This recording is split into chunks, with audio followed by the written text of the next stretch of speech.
Changement de décor à vue et appareillage pour la Corne de l'Afrique. Ici, la menace et la riposte sont d'une toute autre ampleur. La région se caractérise par sa grande pauvreté et par la déliquescence de ses États, notamment en Somalie, où la guerre civile sévit depuis un quart de siècle. Les pêcheurs y sont réduits à la misère par la concurrence des pays industrialisés et par les déchets toxiques que certains réseaux mafieux déversent dans leurs eaux. Quant aux gardes-côtes, ils ne perçoivent plus de salaire depuis des années. Armés de fusils d'assaut et de lance-roquettes, ces deux catégories de la population ont donc réactivé une vieille tradition locale, la piraterie, qui a littéralement explosé depuis le milieu des années 2000. Au début, les pirates attaquaient surtout les navires du Programme alimentaire mondial ravitaillant les côtes somaliennes. Mais ils ont progressivement élargi leurs activités vers la haute mer, s'aventurant aujourd'hui jusque vers les Seychelles au sud et les côtes pakistanaises ou indiennes à l'est. En superficie, leur zone d'action représente 2 fois celle de l'Union européenne et revêt un intérêt économique majeur puisque 30% des flux mondiaux de pétrole brut y transitent. Capturant les bâtiments de tout tonnage et leurs équipages, les pirates en ont tiré 1200 rançons, oscillant de 150 000 $ à plus de 5 millions entre 2008 et 2012. Par la taille de la zone concernée, comme par la gravité de l'enjeu, la menace pirate exigeait une réponse internationale. En décembre 2008 a donc débuté la mission Atalante, première opération maritime conduite par l'Union européenne. Toujours en cours aujourd'hui, elle aligne entre 14 et 13 bâtiments de combat selon les périodes, plus des hélicoptères, des avions de patrouille maritime et des équipes de protection embarquées à bord des bâtiments du Programme alimentaire mondial, avec pour base Djibouti. Les bâtiments d'Atalante travaillent de concert avec ceux de l'opération Ocean Shield, lancée par l'OTAN à la demande des Nations Unies en août 2009.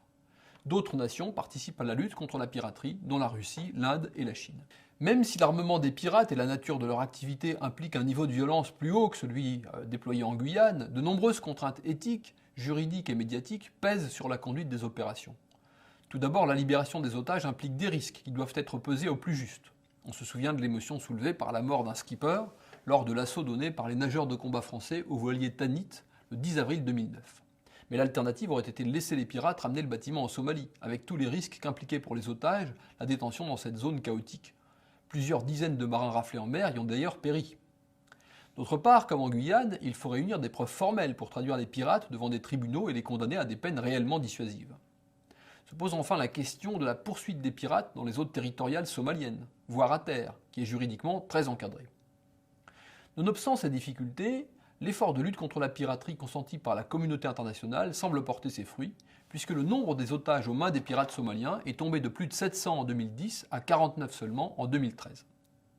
Les enjeux des opérations Tassergal et Atalante n'ont pas débouché sur des confrontations majeures, mais ils ne sont pas pour autant secondaires. Pour la France, défendre sa zone économique exclusive au large de la Guyane, c'est aussi manifester sa détermination à défendre ses autres zones économiques exclusives, celles du Pacifique notamment, qui lui confère le deuxième domaine maritime mondial et contribue donc à son rayonnement international. Quant à la protection des flux maritimes devant la Corne de l'Afrique, elle est très importante pour l'économie mondiale. Dans un cas comme dans l'autre, des enjeux apparemment locaux ou régionaux ont une portée véritablement stratégique. Montons enfin d'un dernier cran dans les enjeux et évoquons les régions dans lesquelles les controverses sur les eaux territoriales, les zones économiques exclusives et la liberté des flux maritimes pourraient entraîner des conflits de haute intensité. La plus préoccupante est l'Asie du Sud-Est, où le ton se durcit entre la Chine, le Vietnam et le Japon. La pression accrue sur les ressources halieutiques n'est pas seule en cause, vous l'aurez deviné. S'y ajoutent des gisements de pétrole sous-marin et la densité croissante d'infrastructures offshore, comme les éoliennes ou les câbles sous-marins. D'autre part, le nationalisme très vif des pays impliqués et l'envol de leurs programmes d'armement accroissent la tension dans cette région du monde. Le ton monte aussi autour de l'Arctique, dont les ressources pétrolières aiguisent les appétits des riverains. Si un conflit venait à éclater dans l'une de ces zones, il risquerait de se globaliser très rapidement par le jeu des alliances et aussi parce que l'interruption temporaire des flux maritimes poserait des problèmes gravissimes à l'ensemble d'une économie mondiale qui est régie désormais par le principe d'interdépendance. En somme, c'est la course au leadership planétaire de demain qui se joue en mer.